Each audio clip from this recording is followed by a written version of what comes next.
ఒక మనస్సాక్షి ఉండాలి. ఇవాళ నేను ఉన్నానండి, ఆంధ్రలో ఒక ఇష్యూ జరిగింది, గవర్నమెంట్కి అగేన్స్ట్ అయినా సరే మాట్లాడినాం. అరే 9 నెలల పసికందు మీద అఘాయిత్యం చేసి పసికందును చంపేస్తే గాడిదలు కాసింది కవిత ఆ రోజున.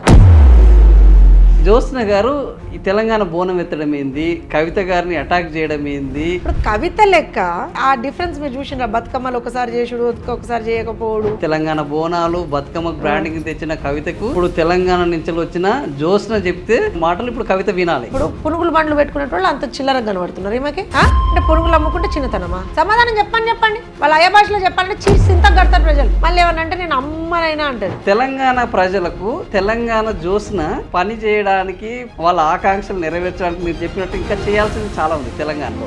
తెలుగుదేశం పార్టీ నుంచి సాధ్యమవుతుందా? ప్రజలు నిజంగా తలుచుకుంటే రేపు పొద్దున్న జ్యోత్స్న కూడా తెలంగాణ సీఎం అవుతుండొచ్చు.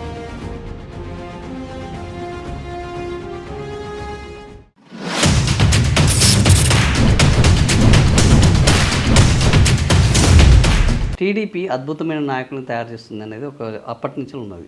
రేవంత్ రెడ్డి గారు కూడా అదే స్కూల్లో నుంచి వచ్చారు. ఆయన కూడా చెప్పుకున్నారు, నాది ఆ కాలేజ్ అదే బ్రహ్మాండంగా చంద్రబాబు నాయుడు గారి దగ్గర ఆ తర్వాత ఇవన్నీ చేశారు. టీడీపీ నుంచి వచ్చిన రేవంత్ రెడ్డి గారు మరి ఎందుకు ఆ మూలాలని మర్చిపోయి పాలన చేస్తున్నారా, లేకపోతే ఈయనకు నేర్పించిన పాఠాలు అట్లాంటివా? మీకేమనిపిస్తుంది? ఈ ప్రశ్న కేసీఆర్ గురించి కూడా అడిగితే మంచిగుంటుండే. ఇప్పుడు ముఖ్యమంత్రి గురించి అడుగుతాం. బేసిక్గా అధికారంలో ఎవరుంటే వాళ్ళ గురించి మాట్లాడతాం కదా. Selective journalism. ఎందుకంటానంటే మీరు జర్నలిజం కూడా మీరు చెప్తారు, మాకు తెలుసు ఆ విషయాలు, ఎందుకంటే మీరు ప్రొఫెసర్. నేను ఎందుకంటున్నా అంటే కేసీఆర్ గారు ఉన్నప్పుడు ఇంతకంటే పెద్ద తప్పులు చేసినాడు. అక్కడ శిక్షణ తరగతులు ఇచ్చారు ఆయన, అవునా? ఈయన శిక్షణ తీసుకున్నారు.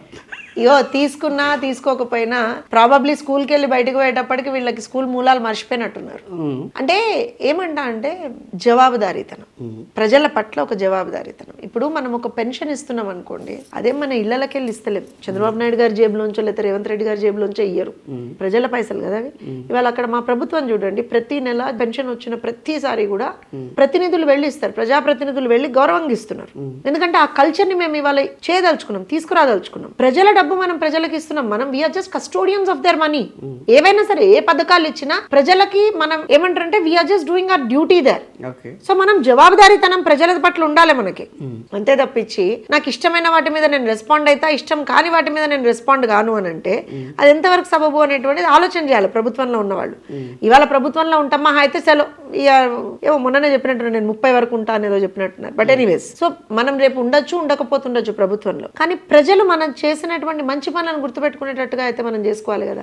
ఇవాళ మీరు ఎంత తిట్టినా ఎన్ని చేసినా సరే ఎయిర్పోర్ట్ పోతే చంద్రబాబు నాయుడు గారు గుర్తొస్తారు కదా. జిఎంఆర్ ఎయిర్పోర్ట్, ఏ ఎయిర్పోర్ట్ అయినా సరే, హైదరాబాద్ ఎయిర్పోర్ట్ కి వెళ్తే చంద్రబాబు నాయుడు గారు గుర్తొస్తారు కదా.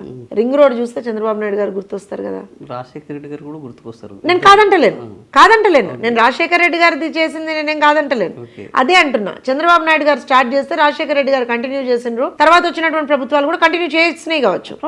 ప్రభుత్వాలు చేయాలి. It's a continuous process. It's a continuous process. So, but the initiation that we take sometimes creates that mark. Okay. And you should create that mark. Okay. ఎప్పుడైనా సరే అలాంటి మార్క్ క్రియేట్ చేసుకోగలిగితే తరతరాలుగా మనల్ని గుర్తుపెట్టుకుంటారు. ప్రజలకు మనం మంచి చేసినాం అనేటువంటి ఒక సాటిస్ఫాక్షన్ తో చనిపోతాం మనం. మొన్ననే పెద్దన్న చనిపోయిండు నర్సంపేటలో, పెద్ద సుదర్శన్ రెడ్డి గారు చనిపోయిండు. మీరు గమనించండి, ఆయన మంత్రి కాదు, ఏమీ కాదు, లక్షలాది మంది వస్తారు. నిజంగా ఆ రోజున నేను బయలుదేరిన దాన్ని ఆ ట్రాఫిక్ తట్టుకోలేక అయిపోయాను. వాస్తవం చెప్తాను, బతికితే అట్లా బతకాలి, బతికితే అట్లా బతకాలి. తెలంగాణ ఉద్యమకారుడు ఉద్యమం అసలు మామూలుగా అంటే ఇప్పుడు తెలంగాణ ఉద్యమకారుడు ఒకటి, అట్లానే ఆయనకేం ఓటమి లేదని కాదు కదా, ఓటమి కూడా ఉంది ఆయనకి, ఓటమి ఉంది, గెలుపు ఉంది, అన్నీ ఉన్నాయి. కానీ ప్రజల కోసం పనిచేసినటువంటి వ్యక్తిగా, ప్రజల మధ్య ఉన్నటువంటి వ్యక్తిగా ఆయనకు ఒక పేరు ఉంది, ప్రజల హృదయాలను ఆయన సంపాదించుకున్నారు. సో ఇవాళ మీరు చూడండి, చంద్రబాబు నాయుడు గారు అరెస్ట్ అయితే ఈ రాష్ట్రం ఆ రాష్ట్రం, ఈ దేశం ఆ దేశం అని కాకుండా ప్రతి చోట జనాలు బయటకు వచ్చారు.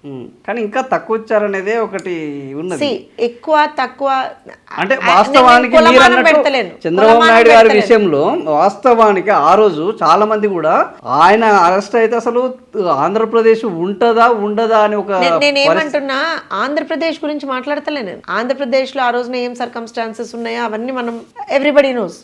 కొన్ని బయటకు మాట్లాడతారు, కొన్ని బయటకు మాట్లాడరు, అంతే జర్నలిస్టులుగా మీరు కూడా. కానీ ఎక్కడో దేశాల్లోంచి కూడా నేను నిజంగా చెప్తున్నా, ఆ ఎపిసోడ్ తర్వాత నాకు ఒక్కటే అనిపించింది, చాలు జ్యోత్స్న వస్తున్నాయి జీవితానికి, ఇట్లాంటి నాయకుడితో నువ్వు కలిసి పనిచేస్తున్నావు, ఇట్లాంటి నాయకుడి దగ్గర నువ్వు పాఠాలు నేర్చుకుంటున్నావు, జీవితంలో ఒక్క రోజైనా బతికితే ఆయన లెక్క బతకాలనిపించింది నాకు. ఒక్క రోజన్నా చంద్రబాబు నాయుడు గారి లెక్క బతకాలి. ఎంతమంది, ఎన్ని లక్షల కోట్ల మంది ఆయన కోసం ఆ రోజున పూజలు చేసిన అనేటువంటిది నన్ను కళ్ళారే చూసిన. అంటే ఇవన్నీ లెర్నింగ్స్ అట్లా ఉండాలి. ఒక ఉద్యమ నాయకుడుగా కేసీఆర్ గారికి హైయెస్ట్ రిగార్డ్ ఇస్తా అండి నేను. ఉండొచ్చు ఆయన తప్పులు చేసి ఉండొచ్చు, ఏమన్నా చేసి ఉండొచ్చు, కానీ ఉద్యమ నాయకుడు అంటే కేసీఆర్. కొన్ని ఏవైతే చిన్న చూపు చూడబడినటువంటి సర్కమ్స్టాన్సెస్ లో తెలంగాణ యాసని, తెలంగాణ భాషని, తెలంగాణ నినాదాన్ని కూడా దాన్ని పలు దిక్కుల చాటి చెప్పినటువంటి నాయకుడు. So I have that respect for him, no doubt. తప్పు చేస్తే తప్పు చేసిండనే చెప్తా, కానీ మంచి చేస్తే మంచి చేసిండనే చెప్తా. అది చెప్పగలిగేటువంటి ఒక ధైర్యం రాజకీయాల్లో ఉండాలి. నేను ఒక పార్టీని రిప్రజెంట్ చేస్తున్నా, నా పార్టీ వాణ్ణి నేను వినిపిస్తా. అట్ ద సేమ్ టైం ఎవరు తప్పు చేసినా వాళ్ళని ప్రశ్నించాలి.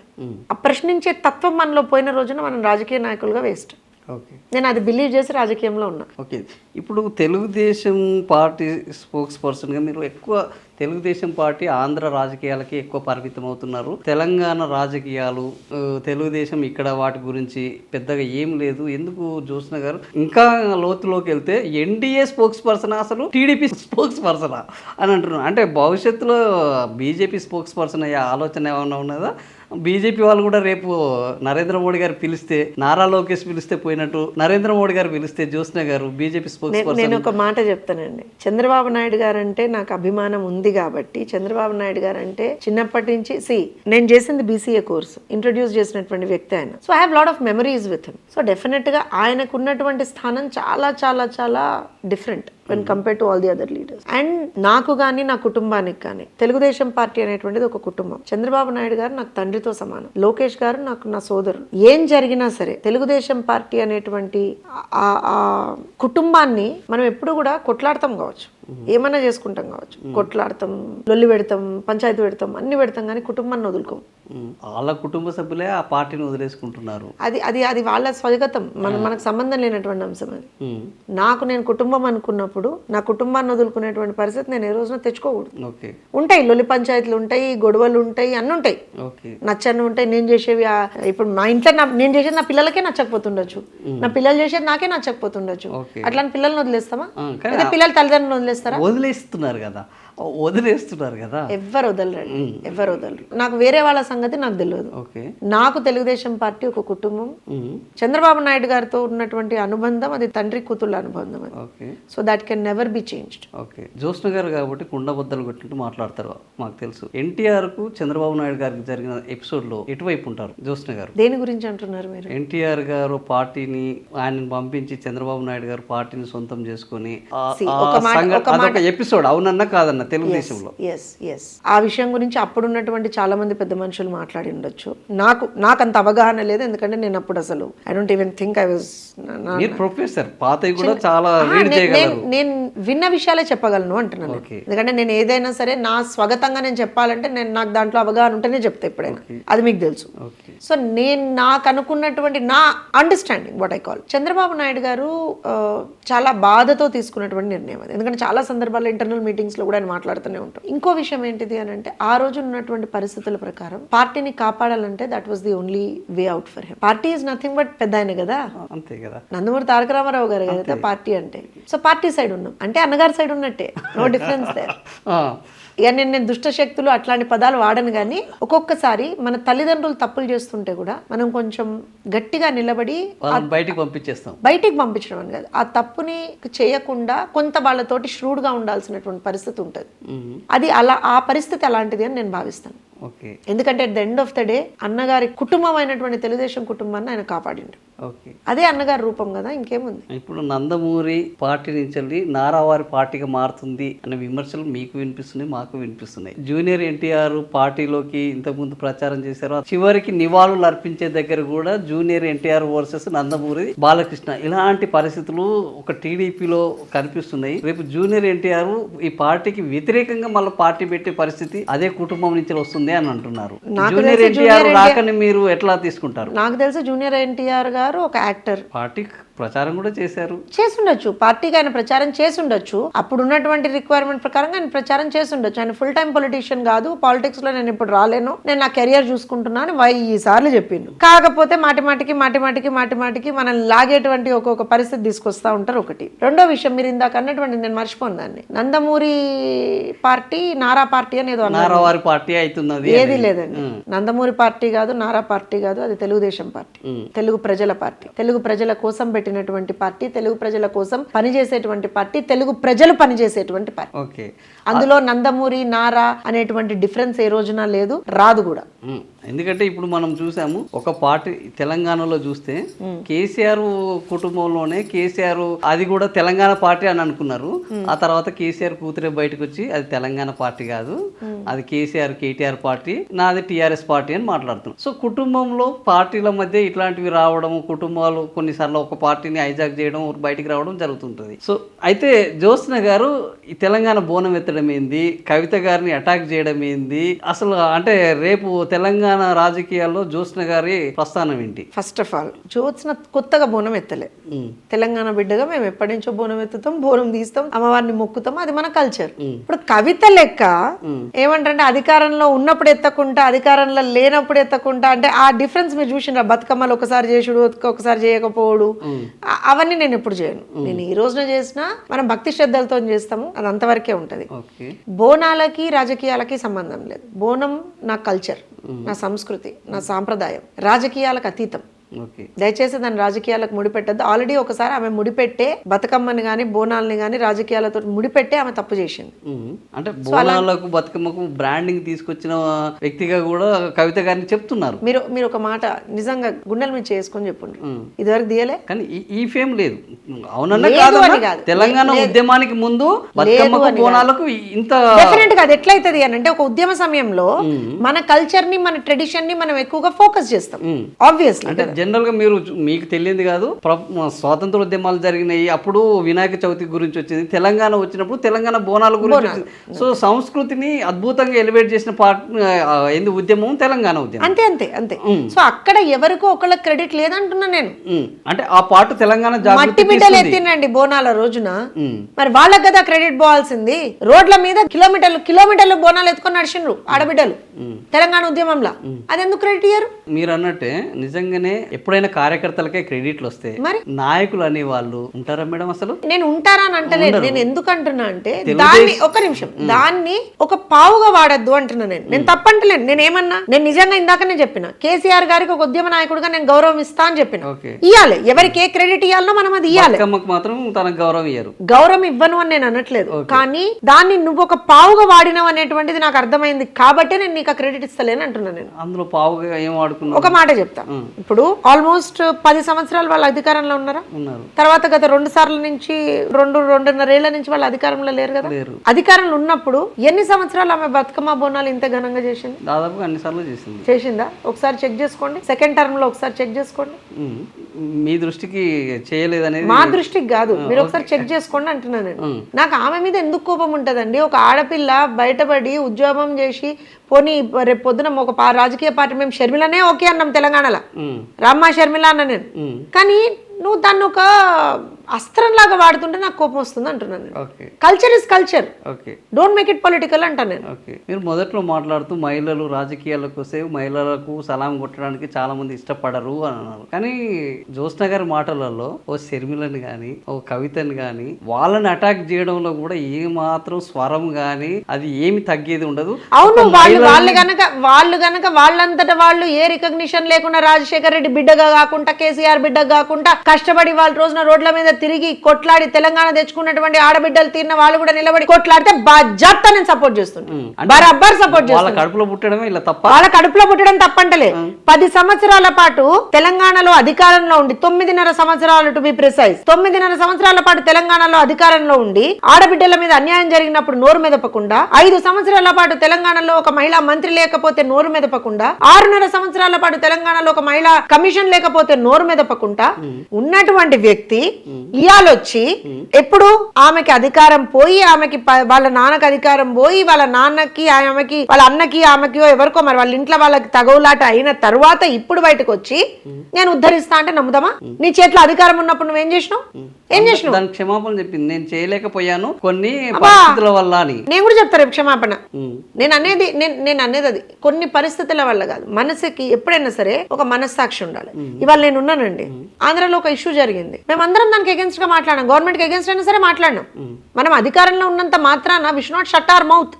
అరే 9 నెలల పసికందు మీద అఘాయిత్యం చేసి ఆ పసికందును చంపేస్తే గార్దులు కాసింది కవిత ఆ రోజున. కనీసం వెళ్ళి ఆ కుటుంబాన్ని పరామర్శించలే.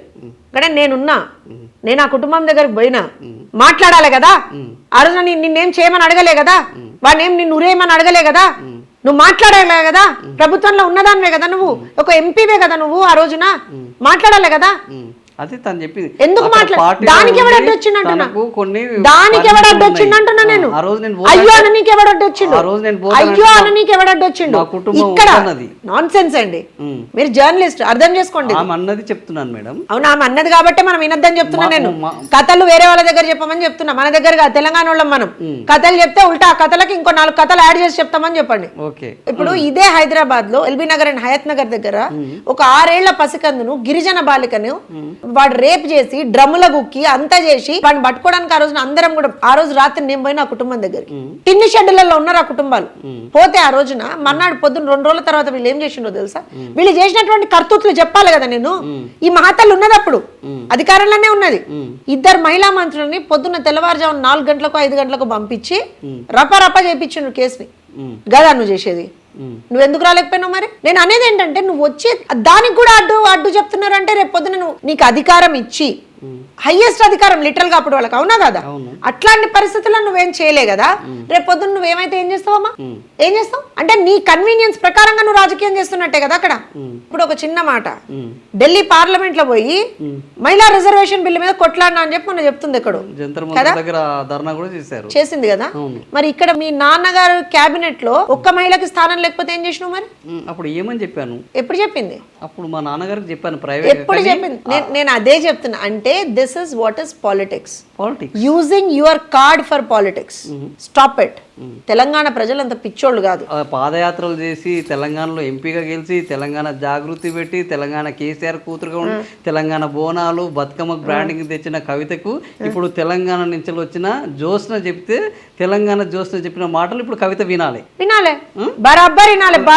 ఆమె లెక్క పాదయాత్ర చేయలేదు, ఆమె లెక్క తెలంగాణ పక్షంలో లేదు, ఆమె లెక్క జనాల్లోకి వెళ్ళలేదు, ఆమె లెక్క ఎంపీగా గెలవలేదు, ఆమె లెక్క సర్పంచ్గా గెలవలేదు. ఒక నిమిషం మా నాన్న కూడా ఆమె లెక్క ముఖ్యమంత్రి అయితే నేను కూడా ఎంపీగా సీట్ తెచ్చుకొని గెలుస్తుండే. లేకపోతే ఓడిపోయినాక మా నాన్న కూడా పిలిచింది, అమ్మ నువ్వు ఓడిపోయినావని చెప్పి నాకు ఎమ్మెల్సీ సీట్ ఇస్తుండే. ఏం మాట్లాడతారండి? ఎవరు లేము. మీరు ఒక్కసారి వెళ్ళి చూడండి, తెలంగాణ యావత్తు ఉన్నటువంటి ప్రతి ఒక్క ఆర్టీసీ డిపోలో జ్యోత్స్న ఎవరో చెప్తారు మీకు. కార్మికుల కష్టాలతో జ్యోత్స్న ఉన్నది, ఆడబిడ్డల కష్టాలతో జ్యోత్స్న ఉన్నది. ఎవరు ఎక్కడ ఏ కష్టం పడ్డా జ్యోత్స్న పరిగెత్తుకుంటూ పోయింది. నిరుద్యోగులు ఆత్మహత్యలు చేసుకుంటుంటే జ్యోత్స్న పరిగెత్తుకుంటూ పోయింది. నాకేం పొజిషన్ లేదు, నేనేం ఎంపీని కాదు, నేనేం ఎమ్మెల్సీని కాదు, అయినా నేను పోయినా, నన్ను ఎవడు ఆపలే. నా పార్టీ చెప్పినా చెప్పకపోయినా నేను పోతా. ఎందుకు? అది జవాబుదారీతనం. రాజకీయాలు ఉన్నప్పుడు ఆ మాత్రం ఇంగిత జ్ఞానం కూడా లేకపోతే ఏం రాజకీయాలు ఎలాగ పెడతాం? అంటే నువ్వు ముఖ్యమంత్రి కానీ రాజకీయాలు సరే. ఇప్పుడు ఇవాళ సామాజిక తప్ప అరే వాళ్ళ పార్టీలో చాలా మంది మహిళలు ఉన్నారు, ఎవరినో ఒకళ్ళని చేయమని ఉంటారు కదా. ఆమెదే కదా పార్టీ. అవును, ఎవరినో ఒకళ్ళని చేయమని కదా. నేను ఒక మాట చెప్తున్నా అండి, ఆమె మహిళ, ఆమె ఖచ్చితంగా అవ్వాలని నేను కూడా కోరుకుంటా. కానీ డోంట్ ప్లే విత్ ఏమంటారు అని అంటే ఇమోషన్స్ ఆఫ్ ద పీపుల్. ఏమంటది ఇవాళ సామాజిక తెలంగాణ బీసీ బిడ్డలకి నేనే మంచి చేస్తా అన్నది. మరి నీ పార్టీ అధ్యక్షులు ఎవరో?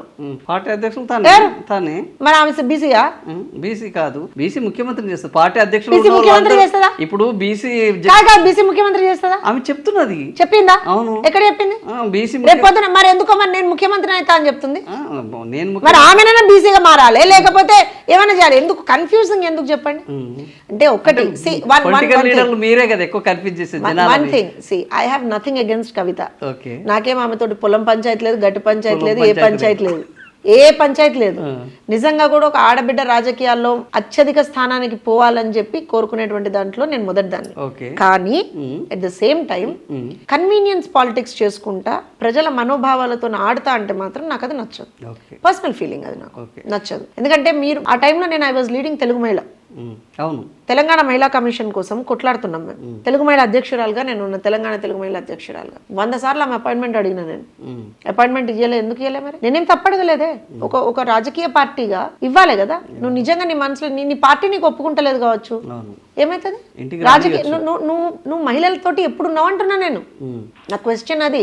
ఆ రోజు ఆమెకి నిరుద్యోగులు గుర్తుకురాలే, మహిళలు గుర్తుకురాలే, చిన్న బిడ్డలు గుర్తుకురాలే, ఏమంటారు అనంటే సింగరేణి కార్మికులు గుర్తుకురాలే, బాయి బాటలు గుర్తుకురాలే, ఏ బాటలు గుర్తుకురాలే, ఏ సాంఘిక ఉద్యమాలు గుర్తుకురాలే, సామాజిక తెలంగాణ గుర్తుకురాలే, ఏది గుర్తుకురాలే ఆ రోజున.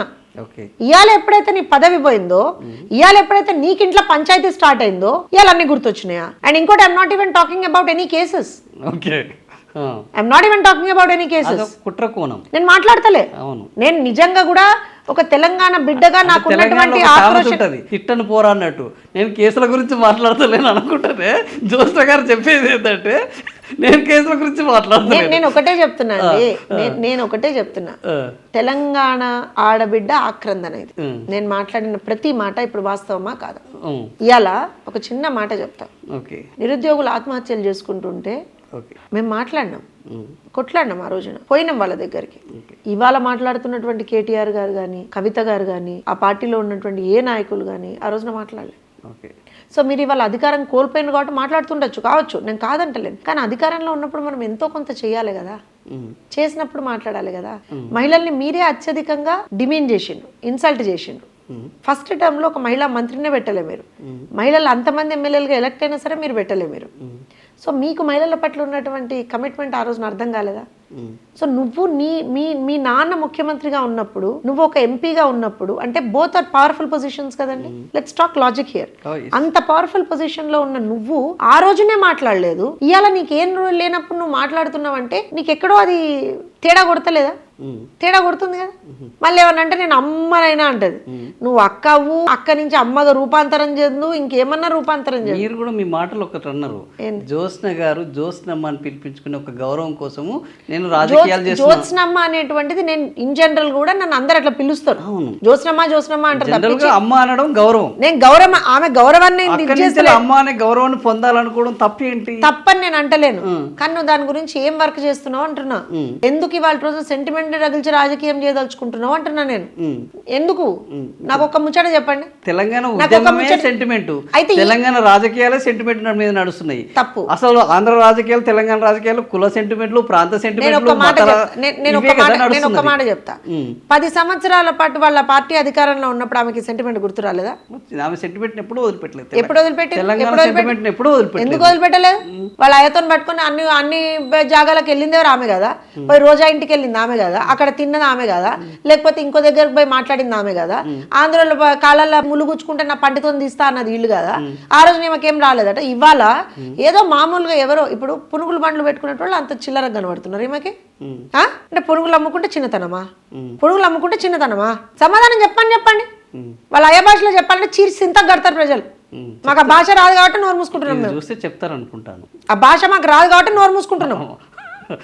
అంతకంటే పెద్ద భాష మాట్లాడుతున్నారు గారు. కానీ తప్పు కదా. You can't demean anybody. ఒకడు వస్తాడు మార్వాడి అంటాడు, ఇంకోటి వస్తాడు ఇంకో ముచ్చట అంటాడు, ఇంకోటి వస్తాడు ఇంకో. తెలంగాణ ఉద్యమం చేసినాం, బరాబర్ చేసినాం, తెలంగాణ తెచ్చుకున్నాం. ఇంకా నీ బాధ ఏంది? చేతనైతే తెలంగాణ నిధులు నువ్వు తీసుకురా, తెలంగాణలో నియామకాలు చేయి, తెలంగాణలో నీళ్లు తెలంగాణకు తీసుకురా. చేతనైతే, దమ్ముంటే. అది చేయనికి చేతగాక 12 సంవత్సరాల తర్వాత కూడా కొంచెమన్నా లాజిక్ ఉండాలి కదా. 12 సంవత్సరాల తర్వాత కూడా ఆంధ్రోడు వచ్చిండు అంటే ఏంది? ఇప్పుడు నాకు ఒక చిన్న ఎగ్జాంపుల్ చెప్పండి మీరు. పంజగుట్ట సెంటర్ లో వైఎస్ రాజశేఖర రెడ్డి గారి విగ్రహం ఉంటుంది. ఎక్స్ సీఎం అయినా వీళ్ళకి ప్రాబ్లం లేదు కదా. అది ఆల్రెడీ తెలంగాణ రాకముందే పెట్టారు. ఏదైనా కానీ వీళ్ళకి ప్రాబ్లం లేదు. ముందు వచ్చిన వాటిని ఏమి తొలగించలేదు. వీళ్ళకి ప్రాబ్లం లేదు కదా. అమీర్పేట్ సెంటర్ లా ఎన్ రామారావు గారి విగ్రహం పెడితే ఒక్కొక్కరికి ఇబ్బంది వస్తుంది. ఎందుకు రావాలి? ఉన్నది. ఎందుకు రావాలి అక్కడ కూడా అది అమీర్పేట సెంటర్ లో కాదు, సోమాజిగూడ సెంటర్ లో ఎందుకు రావాలి ఇబ్బంది అని అంటున్నాను. తెలంగాణ వచ్చినాక ఎందుకు అని. అంటే ఎందుకు వేరే వేరే వేరే పెట్టద్దని ఎవరైనా అన్నారా? నేను వేరే పెట్టద్దని ఎవరైనా అన్నారా? మావి మేము పెట్టుకుంటాం, మా రాష్ట్రం మాకు వచ్చింది, ఈ రాష్ట్రం. ఇప్పుడు ఒక మాట చెప్తానండి, మాజీ ముఖ్యమంత్రి ఈ రాష్ట్రానికి, మంచి చేసిన వాడు తెలంగాణకి కదా. తెలంగాణలో లేకపోతే పెట్టుకోవడం తప్పు కాదు. ఒక్క నిమిషం తెలంగాణలో ఉన్నటువంటి చాలా మంది ఆరాధించేటువంటి ఒక నాయకుడు ఆయన కదా. నేను లేకపోతే పెట్టుడు ఉంటే పెట్టుడు కాదు. వీళ్ళ బాధ ఏంటిది అని అంటే, పెట్టిన దాన్ని ఎందుకు రాజకీయం చేస్తున్నారు అంటున్నారు. ఇక్కడ ఒక ముచ్చట, సెక్రటేరియట్ ముందర తెలంగాణ తల్లి విగ్రహం పెట్టకపోతే ఏమన్నారు, ఇక్కడ బయట తీసుకొచ్చి రాహుల్ గాంధీ విగ్రహం పెడితే వీళ్ళు ఎవరికి ఇబ్బంది రాలే. వచ్చింది ఎవరికైనా ఇబ్బంది? దాన్ని కూడా విమర్శించారు. ఎవరికైనా ఇబ్బంది వచ్చిందా? కాంగ్రెస్ వాళ్ళైతే విమర్శించారు. ఎవరికైనా ఇబ్బంది వచ్చిందా? ఎవరేమనలే. ఢిల్లీను తెలంగాణ సెంటిమెంట్ ఎందుకు తీసుకురాలే? ఢిల్లీతో అసలు మనకు లొల్లే లేదు. అదే చెప్తున్నా, మీ ఎగ్జిస్టెన్స్ కోసం 24 గంటలు ఆంధ్ర మీద పడి ఏడుస్తామంటే తప్పంటున్నా. ఎందుకో చెప్తా వినండి. మనము ఒక రెండు రాష్ట్రాలుగా విడిపోయినాం. మనం విడిపోయిన తర్వాత there is a lot of trade that happens between the states. We have to understand the logic there. There is a lot of trade that happens between the states, lot of exchange of work force that happens between the states కదా. మీరు ఇట్లాంటి ఒక వింత వాతావరణం తీసుకొస్తే, ఒక non conducive environment తీసుకొస్తే, are we not marring those ఏమంటారంటే ఆపర్చునిటీస్? ఇవాళ ఒక వ్యక్తి, ఆయన తనకు తాను జర్నలిస్ట్ అని చెప్పుకుంటాడు కానీ ఎందుకు మనం పేరు కూడా చెప్పాను నేను, కానీ మారోడోళ్ళు ఎట్లుంటారు తెలంగాణలో అంటాడు, ఆంధ్రలో ఎట్లొస్తాడు తెలంగాణలో అంటాడు, వాడు ఎట్లొస్తాడు, వీడు ఎట్లొస్తాడు. ఎవడు రాకపోతే ఏం చేస్తావు నువ్వు తెలంగాణలో? ఎకనామిక్ సైకిల్ ఎట్లా నడుస్తుంది తెలంగాణలో? ఉండాలి కదా కొంత మన జ్ఞానము. ఇప్పుడు ఇంకొక విషయం చెప్తా, యుఎస్ వెళ్తారండి మన వాళ్ళు, యూకే వెళ్తారండి మన వాళ్ళు. అక్కడ చాలా మంది సెనేటర్స్ గా గెలుస్తున్నారు, చాలా మంది అక్కడ కౌన్సిలర్స్ గా గెలుస్తున్నారు. Does that mean we are taking over US and UK? Not at all. ఈ మాత్రం స్మాల్ లాజిక్ కూడా ఎట్లా మిస్ అవుతారు? అండ్ వన్ మోర్ థింగ్, నాకు ఇబ్బంది ఎక్కడంటే, మీరు అంటున్నారు కదా వాళ్ళ అన్నదాంట్లో తప్పేముంది. తెలంగాణ కల్చర్లో కానీ తెలంగాణ సంస్కృతిలో కానీ ఎక్కడా కూడా పక్కనోడిని తిట్టమని చెప్పదు. మనం బాగుపడాలని అనుకుంటాం కానీ పక్కనోడు నాశనం అవ్వాలని ఎప్పుడు తెలంగాణోడు కోరుకోడు. మనకి తినడానికి లేకపోయినా సరే మన ఇంటికి ఒకడు వస్తే ఒక ముద్ద అన్నం పెడతాం. మనం నువ్వు నా ఇంటికి ఎందుకు వచ్చినవరా దుబ్బై ఇక్కడి నుంచి అని అన్నం మనం. అట్లానే కదా తెలంగాణ తెరలైంది అనేది, ఏమి కాదు, ఈ మంచితనమే కదా. ఈ రోజు కూడా మీరు అన్నట్టు ఆంధ్రలో కానీ మీరు ఎక్కడ పోయినా తెలంగాణ వాళ్ళు దే ఆర్ గుడ్ పీపుల్ అనే ఇప్పటికీ ఆ రిమార్క్ ఉన్నది. నేను ఏమంటున్నా, నేను ఒకటే మాట చెప్తున్నా అండి, మనం తెలంగాణ సిద్ధించుకోవాలనుకున్నాం, సిద్ధించుకున్నాం. మన ప్రభుత్వం రావాలనుకున్నాం, తెచ్చుకున్నాం. మనకున్నటువంటి నీళ్లు నిధులు నియామకాలు మనకు కావాలనుకున్నాం, వాటి కోసం మనం పోరాటం చేయాలి. Right, that is the logic there. కానీ జ్యోత్స్న గారు ఆ పోరాటం చేయట్లేదు. జిఆర్ఎంబి ఈ రోజు చూస్తే గోదావరి జ్యోత్స్న గారు ఏ రోజునైనా సరే తెలంగాణ ప్రయోజనాల కంటే టీడీపీ ప్రయోజనాల కోసమే ఎక్కువ కొట్లాడుతున్నారు.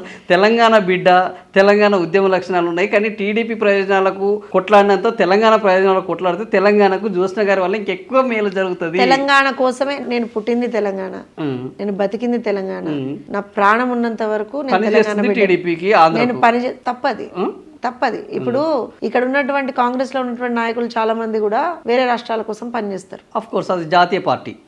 మరి మాది కూడా, నేను జాతీయ అధికార ప్రతినిధిని, మేము పార్టీలో ఉన్నటువంటి వివిధ అంశాల మీద మాట్లాడతాం.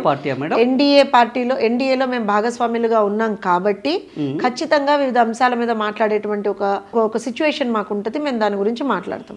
తెలంగాణలో జరిగినటువంటి, నేను ఒక మాట చెప్తాను, మీరు అన్నారు కాబట్టి, తెలంగాణలో జరిగినటువంటి ప్రతి ఒక్క అంశం మీద రియాక్ట్ అయినటువంటి వ్యక్తి జ్యోత్స్న. ఇంకా వేరే పార్టీల వాళ్ళు కూడా ఇంకా రియాక్ట్ కానప్పుడు సందర్భాల్లో కూడా నేను మాట్లాడాను. టీఆర్ఎస్ ఉన్నప్పుడు కావచ్చు, కాంగ్రెస్ ఉన్నప్పుడు కావచ్చు. పిల్లలకి పురుగులన్నాలు పెడుతుంటే ఏ నాయకుడు మాట్లాడలే, టీఆర్ఎస్ వాళ్ళు కూడా పోలే. స్కూల్లో యాత్ర పెట్టారు కదా మేడం.